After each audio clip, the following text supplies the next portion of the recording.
Halo rekan-rekan semua, selamat datang di channel My Digital Thoughts. Nama saya Irving Hutagalung, dan di channel ini saya akan berbagi tips and tricks seputar teknologi, baik yang saya dapatkan dari pekerjaan maupun dari kehidupan sehari-hari. Jadi, jangan lupa untuk subscribe di channel ini dan aktifkan juga notification supaya rekan-rekan mendapatkan notifikasi kalau ada video-video terbaru. Jangan lupa juga untuk berkunjung ke blog saya di irving.web.id untuk mendapatkan update-update terbaru. Halo rekan-rekan semua, untuk sesi Azure Tips kali ini, saya ingin menjelaskan mengenai Azure Security Center. Masih banyak customer yang saya lihat belum memanfaatkan fasilitas ini, padahal Azure Security Center ini sangat penting. Kenapa? Karena dengan berpindahnya infrastruktur rekan-rekan semua ke cloud, maka otomatis juga akan membuka lebih banyak kesempatan bagi cyber threat untuk mencoba untuk masuk gitu ya. Dan sama seperti data center rekan-rekan yang ada di on-premise, maka dibutuhkan setting dan konfigurasi yang tepat supaya semua infrastruktur aplikasi dan semua hal yang ada di Azure menjadi tetap secure, sama seperti di on-premise gitu. Nah, Azure Security Center ini akan sangat membantu karena bisa memberikan rekomendasi yang tepat untuk masing-masing resource.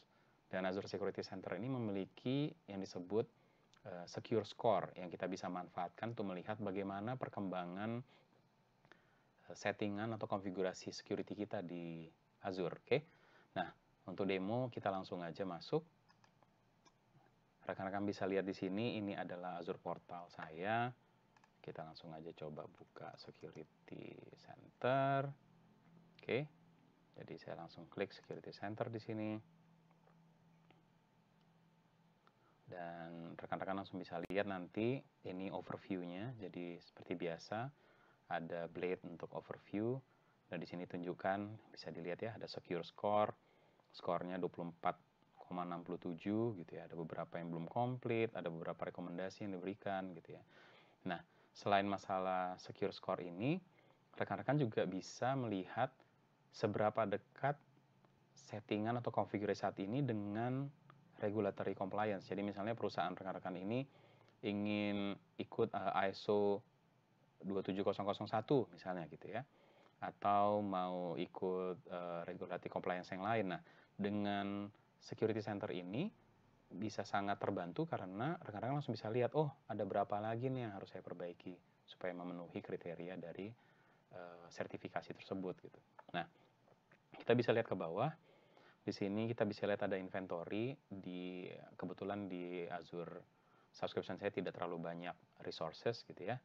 Jadi cuma ada 8. Kalau saya klik di sini, kita langsung bisa lihat detailnya. Kira-kira mana saja resources yang memiliki rekomendasi gitu ya. Jadi di sini bisa dilihat ada beberapa virtual machine, kemudian ada storage account, ada app service gitu ya. Nah, di sini bisa dilihat ada merah, ada kuning. Kalau merah itu berarti high severity, kuning berarti medium, nanti kalau ada yang hijau berarti low gitu ya. Nah, kita bisa manfaatkan ini untuk melihat mana yang mau kita fokus gitu ya. Misalnya kita kasih contoh, kita klik untuk yang virtual machine ini ya. Dari virtual machine ini kita bisa lihat apa saja sebenarnya rekomendasi yang diberikan oleh Azure Security Center. Oke. Di sini bisa dilihat ada 4 yang high, ada 2 yang medium gitu ya, tidak ada yang low. Kita bisa lihat rekomendasinya gitu ya. Jadi misalnya di sini disebutkan disknya tidak encrypted. Nah, ini sangat dianjurkan gitu dari Security Center. Toh kan settingannya juga tidak terlalu sulit, dan ini sangat membantu nanti kalau sampai ada kehilangan data, ada yang berhasil mengakses disknya. Dengan encryption otomatis orang yang mengakses tidak bisa dapat datanya karena kan encrypted gitu ya. Dan kemudian di sini ada management port. Nah, ini paling sering nih. Jadi kalau saya lihat banyak rekan-rekan yang membuat virtual machine di Azure, terus terbuka tuh port RDP-nya atau port SSH-nya gitu ya. Jadi kalau kita klik di sini, pasti nanti diberikan tuh rekomendasinya seperti apa. Dan nggak terlalu sulit gitu ya. Jadi dia bilang di sini kan open remote management port gitu ya. Dia lihat ada remediation step-nya di sini, kita bisa masuk, dia beritahu masuk ke networking blade, terus kita bisa batasi management port ini. Nah, di sini disebutkan ada RDP gitu ya, port 3389, kemudian ada SSH, ini yang paling sering dibuka nih gitu. Jadi ini sebenarnya sangat berbahaya karena kalau sampai virtual machine kita punya public IP dan terbuka port RDP atau port SSH-nya, itu sama aja dengan punya rumah, terus kita buat pintu keluar, terus pintunya nggak dikunci gitu ya. Itu sangat berbahaya sebenarnya. Jadi ini harus diperbaiki. Nah, hal lain lagi, misalnya di sini kita bisa lihat ada network port juga yang terbuka, berarti selain yang manajemen, ada juga network port lain yang terbuka gitu ya. Jadi kita bisa perhatikan satu-satu. Itu tadi contohnya untuk VM. Kalau misalnya untuk app service di sini, saya kasih contoh app service. Kita bisa lihat apa sih sebenarnya sarannya, gitu ya, rekomendasi untuk app service. Nah, kita bisa buka, oh ternyata di sini dibilang app service itu harusnya hanya bisa diakses dari HTTPS. Jangan dibuka lagi HTTP ya, udah cukup umum sekarang gitu ya. Jadi nggak perlu lagi lah HTTP gitu. Kita buka hanya HTTPS-nya aja. Nah, untuk yang lain lagi misalnya untuk storage account gitu ya. Ini kebetulan ada storage account. Kita bisa lihat di dalam rekomendasinya seperti apa. Nah, nah di sini disebutkan misalnya nggak boleh ada public access gitu ya untuk storage account. Jadi storage account kan biasanya dipakai hanya untuk aplikasi atau diakses dari internal gitu ya. Ngapain ada public access-nya gitu. Nah, ini harus diubah. Kemudian kalau kita mau melakukan secure transfer dari storage ke tempat lain atau ke aplikasi, nah itu harus di-enable gitu. Nah, menarik ya. Dengan cara seperti ini jadinya rekan-rekan nggak perlu ingat semua hal yang harus dilakukan gitu.